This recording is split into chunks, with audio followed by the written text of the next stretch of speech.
यो चाहिँ केराबारीमा भएको झोलुङ्गे पुल हो। टक्क अब म यो पुल सुरुवातदेखि जाँदैछु, हेरौँ लाग्छ है त। अब म यो पुलमा जाँदैछु, केराबारीमा भएको यो झोलुङ्गे पुल अब सुरु भयो। हेरौँ कति मिनट लाग्छ मलाई यो पुल पार गर्नको लागि।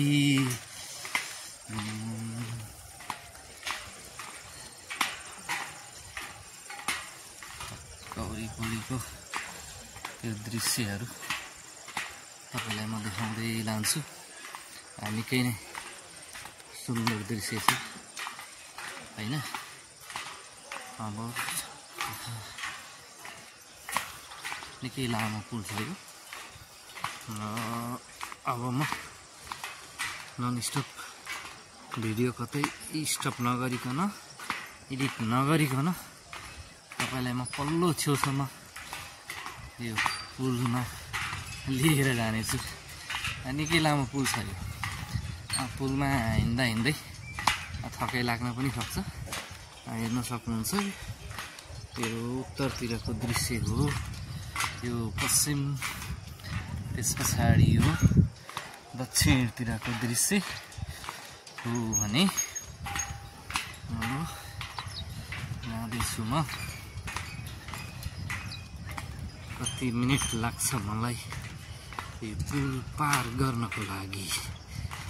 एकदम थाकिन्छ नै पुल हिँड्दाखेरि नै। के लामो पुल बनेको छ। अब त रात पनि पर्न लागिसक्यो।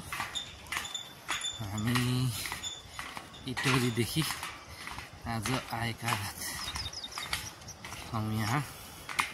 अब हामी इटोरी नै फर्किन्छौँ र त्यसपछि अझै म यो पुलको आधी पनि भएको छैन। भर्खर त यहाँ खोला आइपुग्यो। अहिले त खोलामा खासै पानी छैन, सानो छ, पुलको जस्तै पानी छ। तर अब एकदम फराकिलो ठाउँ भएकोले गर्दाखेरि पनि खोलाको एरिया बाहेक पनि निकै नै खाली ठाउँ धेरै छ यहाँ। त्यही भएर पनि यो पुल निकै लामो बन्न पुग्यो जस्तो लाग्छ मलाई। निकै लामो पुल छ यो। थाकिन्छ पुल हिँड्दा हिँड्दै थाकिन्छ। हिँड्दैछु। अब कति लामो पुल रहेछ त हेरौँ है त। त्यसैले नन स्टप हिँडिरहेको छु। यो भिडियो कुनै एडिट हुँदैन। तपाईँलाई म पुल सुरुदेखि हिँडेको भिडियो नै देखाउँछु। मनोज सर यहाँ थाकेर बसिरहनु भएको छ। बल्ल चाहिँ म ठ्याक्कै पानीको माथि आइपुगेँ। तर म स्टप होइन हिँड्छु। सानो पानी छ अहिले त। ठ्याक्कै अब लगभग खोलाको ठ्याक्क साइडको बिलनिरको भागमा आइपुगेँ म यहाँ। यहाँदेखि पनि धेरै छ, पुरै देखाउँछु। भर्खर म चाहिँ बिचतिर आइपुग्यो। अझै बिच पनि सकेको छैन। अब यहाँनिर सर म्यामहरू हुनुहुन्छ। अब उहाँहरूलाई मैले यहीँ छोडिदिएँ। छिटै आउनु होला ल, सरासरी आउनु होला। थकै मार्दै मार्दै आउनु होला। अब पुल लामो छ।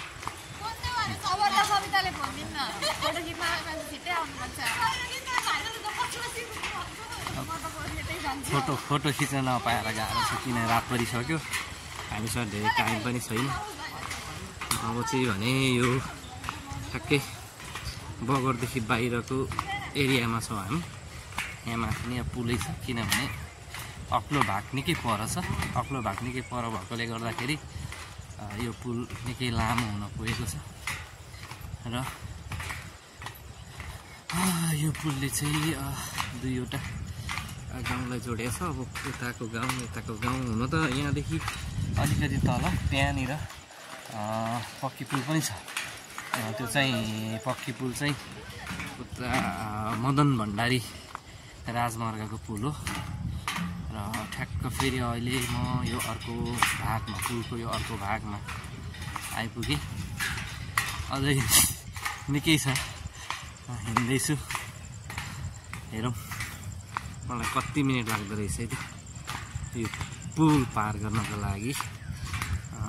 सर म्यामहरू पछाडि छोडिदिनु भयो, केही छैन। म चाहिँ अब नन स्टप हिँड्दैछु। दुईजना सरहरू अगाडि जानु भएको छ, नरी सर हरि सर अगाडि हुनुहुन्छ। म चाहिँ ठ्याक्कै पुलको पल्लो छेउदेखि उल्लो छेउमा मलाई कति टाइम लाग्ने रहेछ भनेर हिँड्दैछु। हेर्न सक्नुहुन्छ रात परिसकेको छ होइन। अब फेरि यहाँ पुलको अर्को भाग आइपुग्यो। अब यो अर्को पार्ट जोडिएको छ यहाँ, यहाँनिर हेर्न सक्नुहुन्छ। यहाँदेखि चाहिँ अब फेरि अर्को भाग छ। तल देख्नुहुन्छ, तल जमिन छ, पर खोलाको बगर खोला। अझै निकै छ। म रोकेको छुइनँ है, नन स्टप हिँड्दैछु। कतै म एडिट गर्दिनँ पनि, यो भिडियो एडिट नगरिकन कम्प्लिट भिडियोलाई हालिदिन्छु। हेर्नु होला, तपाईँहरू पनि आउन सक्नुहुन्छ। यदि केराबारी आयो भने यो झोलुङ्गे पुलमा पनि आउनु होला। ठ्याक्कै केराबारीदेखि जेफाले जाने बाटो छ, जेफाले जाने बाटो भएर तपाईँ आउँदाखेरि उकालो ठ्याक्कै केराबारी सकिन्छ र ठ्याक्कै उकालो आउने ठाउँबाट चाहिँ पुल जाने बाटो भनेर एउटा बोर्ड पनि छ। पिच नसकिँदै अलिकति तलैबाट चाहिँ हामी पूर्व होइन पश्चिमतिर लाग्नुपर्ने हुन्छ। त्यहाँबाट थोरै लगभग तपाईँ 5 मिनट जति हिँड्नुभयो भने ठ्याक्कै यो पुलमा आइपुग्नुहुन्छ। निकै लामो पुल छ, अझै म पुलमै हिँड्दैछु, सकिएको छैन होइन। मलाई कति मिनट लाग्दो रहेछ, म त्यति फास्ट चाहिँ हिँडेको छुइनँ, ठिक्क नर्मल तरिकाले हिँडिरहेको छु। फेरि एकदम स्लो ढिलो पनि हिँडेको छुइनँ होइन, नर्मल मान्छेहरू हिँड्ने तरिकाले नै हिँडिरहेको छु। कतै वेट नगरिकन हेर्दा हेर्दै रात परिसक्यो। यो पुलमा तपाईँ आउनुभयो भने तपाईँ कम्तीमा पनि 2-3 घन्टा त यो पुलमै तपाईँ भुलिदिनुहुन्छ। अब भिडियो बनाउने, फोटो खिच्ने गर्नुभयो भने तपाईँ यहीँ भुलिनुहुनेछ होइन। टाइम निकालेर आउनु होला। अब मैले पछाडि सर म्यामहरूलाई छोडेर आएको, अब उहाँहरू कतिखेर आइपुग्नुहुन्छ, किनभने यो पुल वारीदेखि पारीसम्म गर्नलाई नै तपाईँलाई थकै लाग्छ। तपाईँ बिचमा गएर बस्नुहुन्छ होइन। तर म चाहिँ यो टाइम कति लाग्ने रहेछ, कति टाइम लाग्दो रहेछ यो पुल वारीदेखि पारी हिँड्नको लागि भनेर चाहिँ म हिँडिरहेको छु कन्टिन्यू। लगभग अब चाहिँ म पुलको अन्तिम भागमा आइपुग्न लागेँ। यहाँ तल चाहिँ अब सिँचाइको लागि कुलो छ, पानी ल्याएको छ। ठ्याक्कै अहिले खोलामा जति पानी थियो यता कुलोमा पनि ठ्याक्कै त्यति नै पानी ल्याएको छ सिँचाइको लागि। र हेर्नु यो पारी देखिएको ठाउँमा यो जोडिएको पुल हो यो। र यहाँबाट सबै पुरै त देखिँदैन, अब किनभने निकै लामो छ, वारपार गर्नलाई नै निकै टाइम लाग्ने पुल छ यो। लगभग अब चाहिँ म फाइनल्ली पुल कम्प्लिट गरेँ। ल हेर्नुहोस्, ल ठ्याक्क अब चाहिँ भने मैले पुल पार गरेँ। ल हेर्नु सक्नुहुन्छ मलाई कति मिनट लाग्यो होइन। यहाँनिर अलिकति उकालो बाटो छ, त्यो उकालो बाटो हिँड्दैछु सिधै। यो पनि यही हो, देखाइदिँदैछु म। ल हेर्नु देखिन्छ त, वारपार देखिँदैन यहाँनिर ढुङ्गाको सोलिङ छ, ढुङ्गाको सोलिङ माथि हिँड्दैछु। अब म लगभग अब चाहिँ यो भिडियो बन्द गर्छु। साथी माथि बसिरहनु भएको छ हरिश सर र नरेश सर चाहिँ अगाडि नै आउनुभयो। उहाँहरू माथि गएर थकै मार्दै हुनुहुन्छ। अब 4 जना, हाम्रो 2 जना सर 2 जना म्याम चाहिँ अझै पनि आइपुग्नु भएको छैन। हेरौँ है त, यहाँबाट टक्क पुल हेरौँ। ल हेर्नुहोस्, वारीदेखि पारी। खोइ त सर म्यामहरू उहाँहरू भरेसम्म आइपुग्नुहुन्छ। पुरै थाकियो, गलियो, अब भोक पनि लाग्यो। पुल हिँड्दै हिँड्दै भोक पनि लाग्यो। अब म्यामहरू आउँदै हुन्छ तलबाट।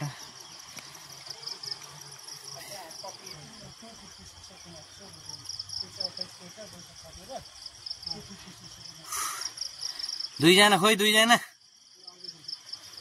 आमामा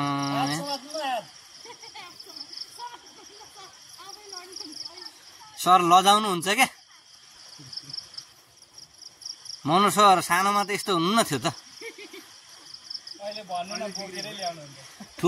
ठुलो भएपछि लजाउन थाल्नुभयो क्या? म्यामको ग्लो आएर झलल बोल्नु भएको छ। फेरि के गर्नु र? मनु सर के छ अवस्था? गाह्रो साह्रो म्याम आराम हुन्छ? आइपुग्नु ल। हातमा चप्पल बोकेर अब बल्ल लाउँदै हुन्छ उहाँले।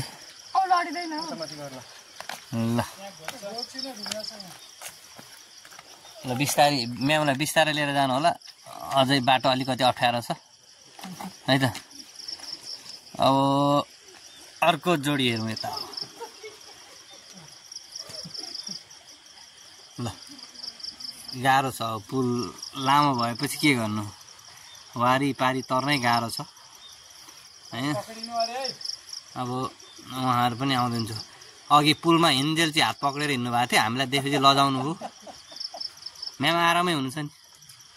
गाह्रो भएको छैन नि म्यामलाई? सरलाई बोक्नु भन्नु न त। अनि यति त बोकेर कुदाइहाल्नुहुन्छ नि। देश खाएर शेष भएको मान्छे देश भाइ होइन। म यहाँ माथिको तपाईँलाई कस्तो दामी ग्रिनरी छ त्यो पनि देखाउँछु। एकछिन पर्खिनु होला। टक्क मकै छ, मकैमा हरियाली छ वरिपरि। पहाडतिर अब बस्न, लामो समयसम्म बस्न चाहिँ अलिक गाह्रो हो। तर डुल्न घुम्न आउनु त मजै हुन्छ। हिँड्न चाहिँ सक्नुपर्छ। टक्क फ्रेस हावा पाइन्छ। अनि त्यसपछि हरियाली हुन्छ जताततै। फ्रेस खानेकुराहरू खान पाइन्छ है। अब अँध्यारो भए पनि कालो चस्मा लगाइदिउँ न त। ल अब यहाँनिर माथि निस्के। कहाँ सकिनु, म यहाँ यो हरियाली देखाउँदैछु अब म। ल ल ल ब्याकग्राउन्डमा चाहिँ पुल देखिने गरी है त। ब्याकग्राउन्डमा पुल देखिनु पर्यो होइन। अनि अब ग्रुप हान्दाखेरि उ चाहिँ कहाँ राख्ने त? अब ल सेल्फी हानौँ न त। सेल्फी होइन 360 डिग्री घुमाइदिएँ मैले। ल